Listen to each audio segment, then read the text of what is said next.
The road had no name, at least none that Daniel could remember seeing. It stretched forward in a quiet, obedient line, disappearing into low hills softened by mist. On either side, tall grass leaned inward as if listening. The sky above was neither fully dark nor truly light, just a muted blue-gray, the color of a thought half remembered. Daniel's car rolled to a stop with a sound that felt final. Not loud, not dramatic, just a gentle, mechanical sigh, like something deciding it was done trying. He rested his hands on the steering wheel for a moment longer than necessary, as if waiting for the engine to reconsider. The dashboard lights dimmed one by one.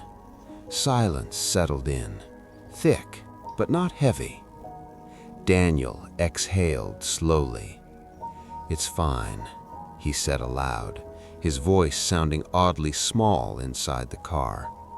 "Just fine." He checked his phone. No signal. That didn't surprise him as much as it should have. This stretch of road wasn't unfamiliar. He'd driven it before, late at night, on his way back from visiting his sister. Or maybe it only felt familiar because all rural roads blurred together after midnight. He stepped out of the car. The air was cool, almost gentle, carrying the faint smell of damp earth and distant pine. Somewhere far away, an insect chirped once, then stopped, as if realizing it was alone. Daniel popped the hood. He wasn't a car person, he knew this. Still, he stared into the engine bay with the solemn focus of someone hoping clarity might appear if he looked long enough. Nothing smoked, nothing dripped. Everything looked normal. Too normal. He closed the hood and leaned back against the car, rubbing his palms together. The road behind him curved slightly, vanishing around a bend. Ahead, it dipped into a shallow valley where fog gathered like breath held too long. No houses, no lights, no sound of distant traffic. Daniel glanced at his watch. 2:17 a.m. He felt a mild irritation at first, the kind reserved for inconveniences you plan to complain about later. But beneath that irritation, something quieter stirred, a sense of being noticed, not watched exactly, just included, as if the night had acknowledged him. He shook the thought away and tried his phone again. Still nothing. He considered calling roadside assistance out of habit, even knowing the call wouldn't go through. That was when he heard it. Footsteps. Not close, not rushing. Measured, unhurried. Daniel straightened, his spine tightening without instruction. He turned toward the sound, eyes scanning the road behind him. A figure emerged from the fog. At first, Daniel thought it was just a trick of distance, a shadow shaped like a person. But as it came closer, the details arranged themselves gently, as if not wanting to startle him. A woman, mid-30s maybe, dark coat, light scarf. She walked along the side of the road, not in the lane, her shoes barely making a sound against the asphalt. When she saw Daniel, she slowed and raised a hand in a small, polite wave. "Hey," she called softly. "Are you okay?" Her voice was calm, ordinary, the kind of voice that belonged to someone you might pass in a grocery store aisle. Relief arrived before caution had time to argue. "Yeah, well, sort of," Daniel said. "Car died on me." She nodded, as if that explained everything. "That happens here," she said. "Here?" Daniel didn't ask what she meant by that. She stopped a few feet away, leaving a careful distance between them. Her face was kind but tired, not exhausted, just worn in a way that suggested she'd been awake longer than planned. "I'm Mara," she said. "I'm stuck too." That word again. Stuck. Daniel gestured to the empty road. "Your car?" She hesitated, just a fraction of a second too long. Something like that. The fog behind her shifted, rolling softly across the pavement. Daniel realized he hadn't seen her vehicle. No headlights, no silhouette pulled off to the side. "You walking?" he asked. "Yes," she said, then added, "For a while now." Daniel nodded, though nothing about that felt normal. Still, her presence eased something in him. The road felt less wide, the silence less personal. "I was going to wait for morning," he said, "or signal, or I don't know." Mara smiled gently. "Morning takes its time around here." She glanced down the road ahead, the direction Daniel had been traveling, then back at him. "There's a place not far," she said. "A rest stop.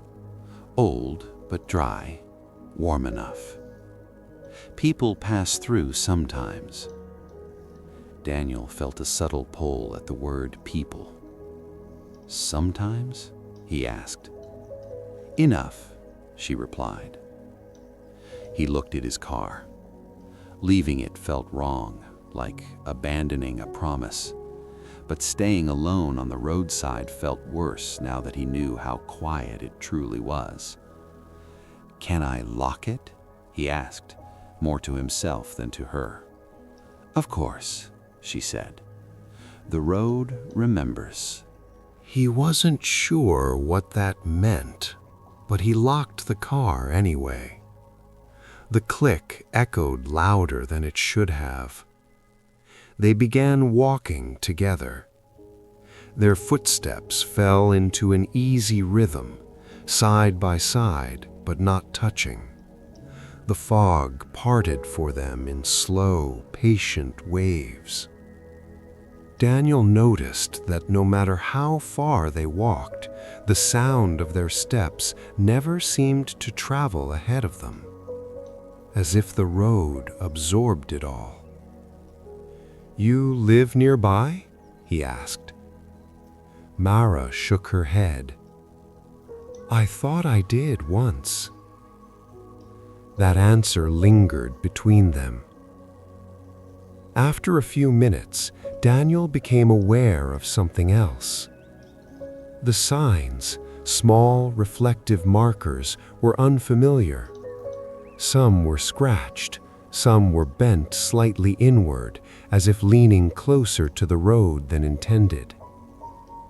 One sign caught his eye. No numbers, no arrows, just words, faded but legible. "If you need help, stay visible." Daniel slowed. "That's reassuring, I think." Mara didn't look at the sign. It's advice, not a promise. They walked on. Somewhere behind them, far down the road, Daniel thought he heard another sound. Not footsteps this time, something slower, heavier. But when he turned to look, there was only fog settling back into place like it had never been disturbed. Mara noticed his glance. "Don't worry," she said softly. "If it's following, it's still deciding." "Deciding what?" She met his eyes, her expression unreadable but gentle. "Whether you're staying," she said, "or just passing through." The road dipped again, and ahead, barely visible through the mist, Daniel saw a dim amber light. A building, the rest stop. He felt a strange mix of relief and hesitation, like standing at the edge of sleep while knowing you'll dream of something important. Behind them, the fog thickened, and somewhere within it, something listened. The road had no name, at least none I could see. My phone showed a thin gray line cutting through black space, as if the map itself had given up trying to explain where I was. The engine ticked softly as it cooled, each metallic sound echoing into the surrounding trees. Somewhere far off, an insect chirped once, then stopped, as if it had remembered something important and gone quiet. I stepped out of the car and shut the door gently, not because I needed to be careful, but because the night felt fragile.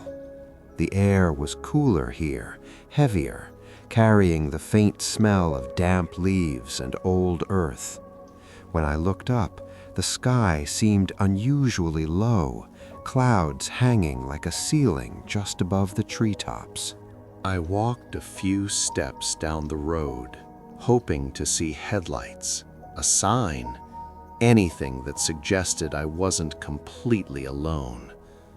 The asphalt stretched in both directions, empty and unbroken. No wind, no distant traffic, just the soft hum of the night pressing in on itself. Back at the car, I tried my phone again. No signal. The screen dimmed slightly, as if even it was tired. I considered waiting inside, locking the doors, but the thought of sitting alone in the dark car felt worse than standing outside it. At least out here, I could breathe. That was when I noticed the light. It wasn't bright. It didn't flicker or move. It was just there, far down the road, a small warm glow sitting low to the ground. At first, I thought it might be a porch light, maybe a farmhouse hidden behind the trees. The idea brought a thin thread of relief. I took a few steps toward it. The light didn't get closer. It didn't get farther either. It simply stayed where it was, steady and patient, as if waiting for me to decide something. I stopped walking. For a moment, I wondered how long it had been there, whether it had appeared only after my car broke down, or if it had always existed, unnoticed, until I had no choice but to see it. The road seemed to narrow as the night deepened, as if darkness itself were leaning closer to listen. I stayed in the car with the engine off, letting the ticking metal cool beneath me. The air smelled faintly of wet leaves and old asphalt. Somewhere beyond the trees, water moved. Maybe a creek, maybe just the wind brushing through tall grass. I checked my phone again. Still no signal. The screen's glow felt too bright, too alive, so I turned it face down on the seat. Silence returned, thick and careful. That was when I noticed the sound. Footsteps. Not close, not rushing, just the steady, unhurried rhythm of someone walking along the road. I leaned forward, peering through the windshield. The headlights were off and the moonlight barely reached the asphalt. At first, I saw nothing. Then, at the edge of vision, a shape moved, tall, thin, almost blending into the trees. The footsteps stopped. I told myself it was another driver, maybe someone who had pulled over like me. Maybe help had arrived. Relief rose, gentle and cautious. I rolled down the window a few inches, enough to hear. "Hello," I called out, keeping my voice calm. The word drifted into the dark and did not come back.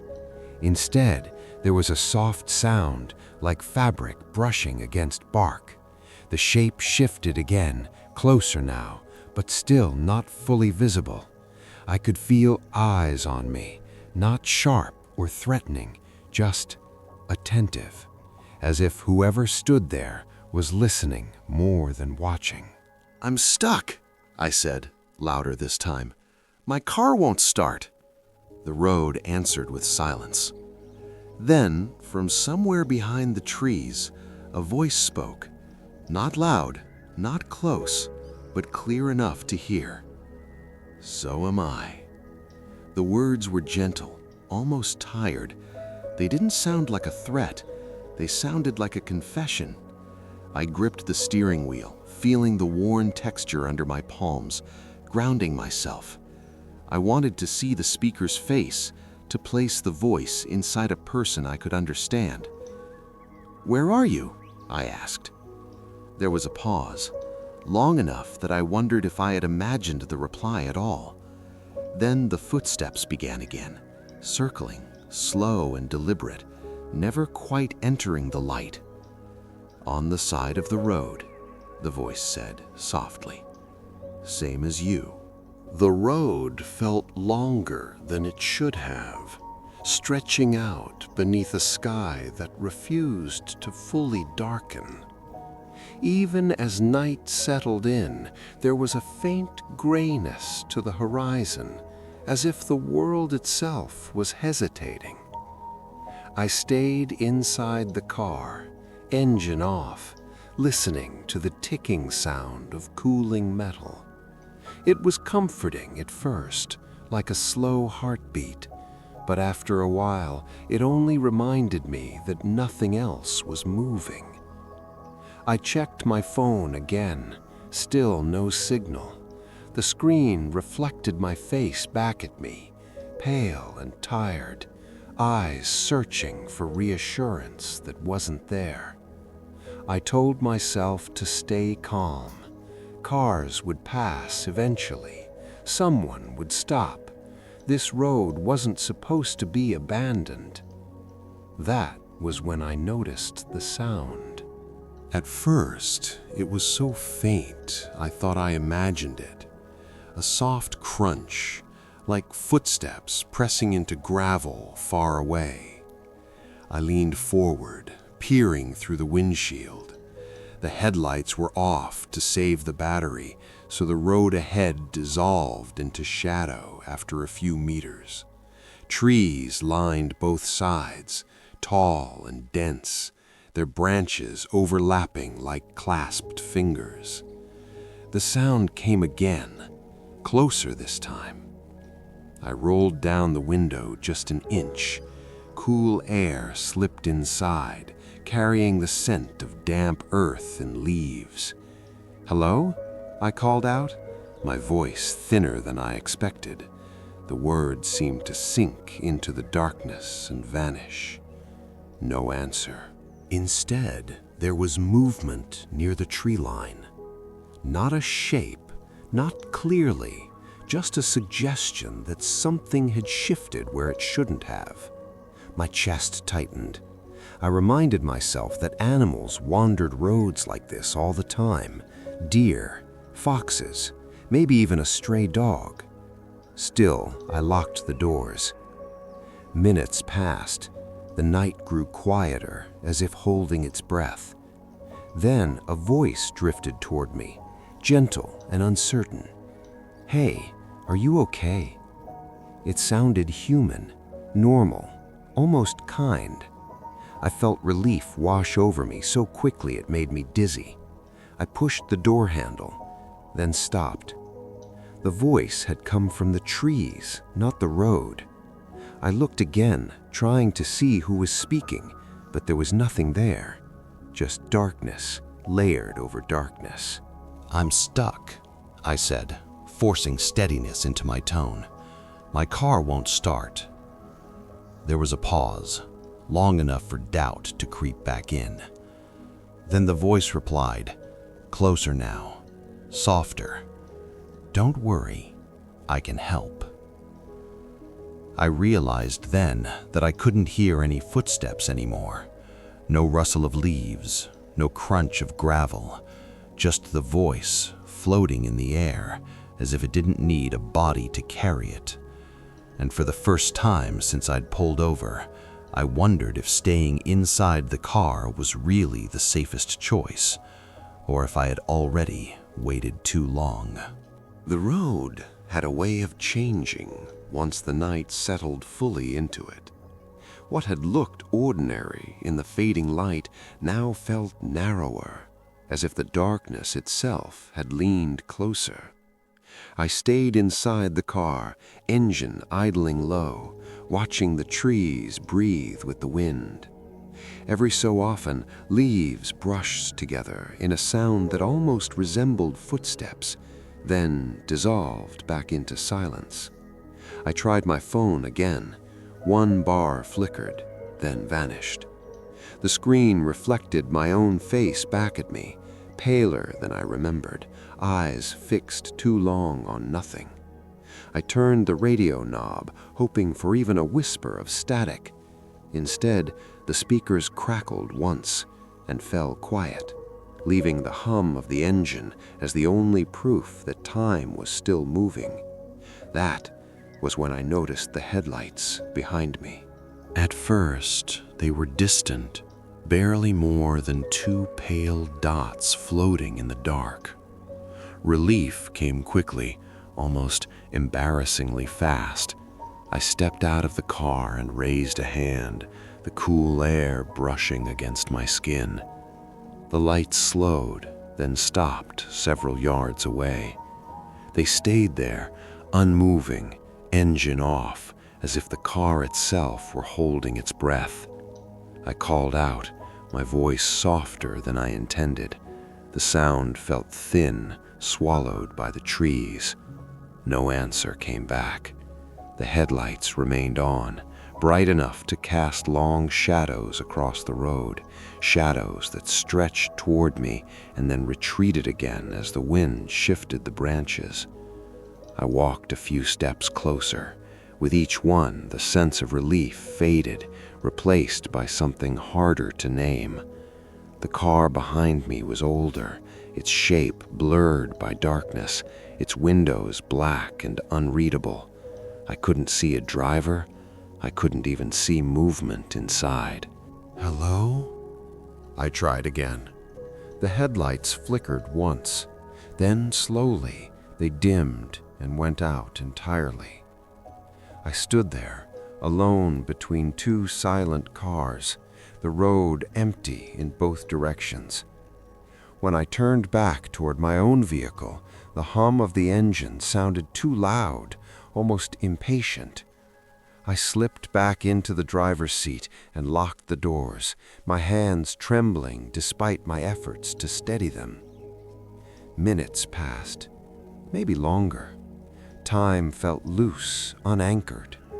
Then, from somewhere beyond the reach of my headlights, I heard it, a gentle knock, careful and polite, coming from the passenger side window. Not loud, not urgent, just close enough to be real.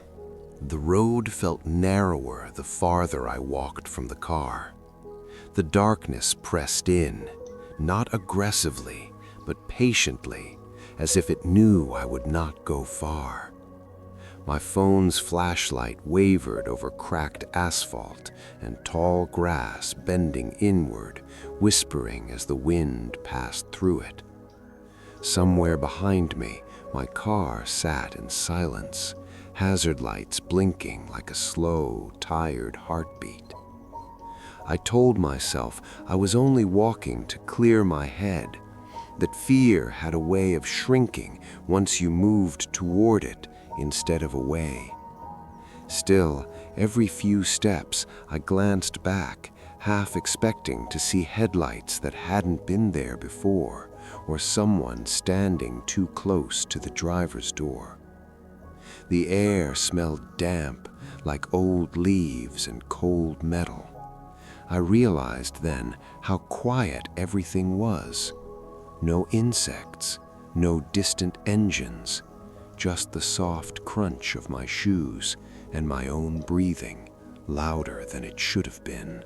That was when I heard it again. Help me. This time, it didn't come from the trees. It came from the road ahead. I stopped walking. The word had been spoken gently, almost politely, as if whoever said it didn't want to frighten me. The voice sounded tired, human, familiar in a way I couldn't place. I waited, listening for footsteps or movement, but there was nothing. The darkness ahead remained smooth and unbroken. "I'm here," I said, surprised at how steady my voice sounded. "Where are you?" There was a pause, long enough that I almost convinced myself I had imagined it. Then, very softly, "You stopped too." My stomach tightened. "Stopped what?" "Driving," the voice replied. "Just like you." The flashlight beam trembled as I lifted it higher, scanning the roadside. I expected to see a stranded car, maybe someone sitting on the guardrail, phone in hand. Instead, there was only tall grass and the suggestion of a dirt path disappearing into the trees. "I don't see you," I said. "That's okay," the voice answered. "I couldn't see anyone either, not at first." Something in the way it said that made my skin prickle. "How long have you been out here?" Another pause. This one felt heavier. "I don't know," it said at last. "Time feels different here." I thought of my car behind me, alone on the road, the hazard lights, the way my engine had died without warning. "Did your car break down too?" "Yes," the voice said, "right where yours did." My chest tightened. "How do you know where my car is?" "It walked past it," the voice replied calmly. I spun around, flashlight sweeping wildly across the road behind me.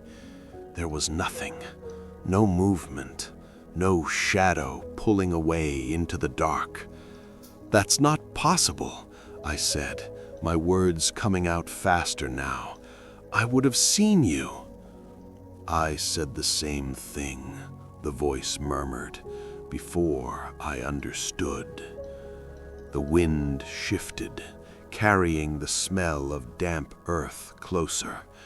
I felt suddenly aware of how far I had walked from the car, how small my circle of light really was. "Understood what?" I asked. "That the road doesn't want you to leave," the voice said. "It just wants you to stop and listen." The silence that followed felt intentional, like the world was waiting for my response. My heart pounded, but beneath the fear was something else, an unsettling pull, a sense that if I just stood there long enough, the road would explain everything. Behind me, faint and distant, I thought I saw my hazard lights blink again. Red. Then nothing. The road felt different now, as if it had narrowed without me noticing. The trees leaned closer, their branches knitting together above the asphalt, blocking out what little starlight there was. My phone buzzed once in my pocket, then went silent again. No signal, no sound, just the steady ticking of the cooling engine behind me and the soft hum in my ears like distant electricity. I started walking back toward the car, but after a few steps, I realized something was wrong. The reflective markers on the road were gone. The white line at the edge faded into bare pavement, then into dirt. It was as if the road itself was slowly forgetting what it was meant to be.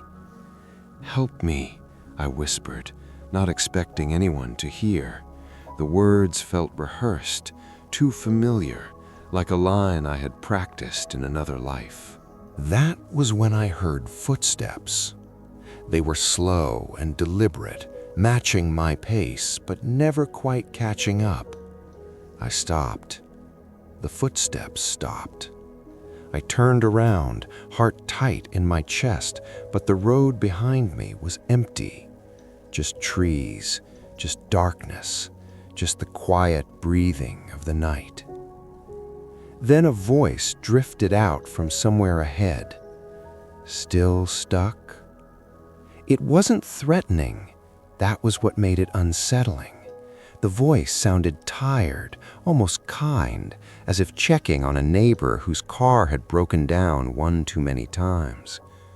I couldn't see who it belonged to, only a faint shape where the road curved, a silhouette standing perfectly still. "I am," I said, my voice thinner than I wanted it to be. "My car won't start." "I know," the voice replied gently. "It never does." The words settled into me like cold water. Never does. As if this moment had happened before. As if it was part of something larger, something looping quietly, without urgency. I took a step forward. The silhouette didn't move, but the air between us felt heavier, charged with unspoken understanding. "You can rest now," the voice said. "You've been on the road a long time." For a brief moment, the exhaustion caught up with me, the kind that goes deeper than the body, the tiredness of always moving, always trying to reach somewhere else. I imagined sitting down right there on the pavement, closing my eyes, letting the night take care of the rest. Behind me, the car made a soft sound, not the harsh grind of a failed ignition, but a gentle click, like something unlocking. I turned slowly. The headlights were on, warm, steady, familiar. When I looked back toward the curve in the road, the silhouette was gone. No footsteps, no voice, just the road stretching ahead again, pale and ordinary, as if nothing strange had ever touched it. I stood there for a long moment, caught between the open car door and the quiet road ahead, unsure which one was asking me to stay and which one was finally letting me go. The road was quiet again. Not empty. Quiet in a way that felt intentional, as if the night itself had decided to hold its breath. I stood beside my car, headlights still on, casting a pale tunnel of light into the trees. The engine was silent now. Not dead exactly, just resting. The kind of rest that felt temporary, like someone pretending to sleep. The phone in my hand buzzed once. No signal, no bars, just a single vibration, like a reminder that it still existed. I thought about the voice again. Not what it said, but how it sounded. Calm, patient, familiar in a way I couldn't place. I replayed the memory carefully. It hadn't asked where I was. It hadn't asked who I was. It already knew. It had only said, "Stay where you are. I'll find you." The realization settled slowly, gently, like snow. It hadn't been trying to help me get off the road. It had been trying to keep me there. I walked back to the driver's seat and closed the door. The car smelled like dust and old air, warm from the day but cooling fast. I turned the key without thinking. The engine started immediately. No struggle, no hesitation, almost eager. The headlights brightened, revealing the road stretching forward, unchanged, ordinary, harmless. The trees stood still, no movement, no shapes, just branches and shadow. I laughed softly, more out of relief than humor. Maybe exhaustion had done this. Maybe fear had filled in the gaps. Maybe the voice was nothing more than my own thoughts looping back at me through a dying phone. I pulled onto the road and drove. The further I went, the lighter I felt. The tension drained from my shoulders. The night loosened its grip. Soon, I told myself, there would be lights, a town, a gas station, somewhere real. Then the radio turned on by itself. Low volume, static, threaded with a familiar voice.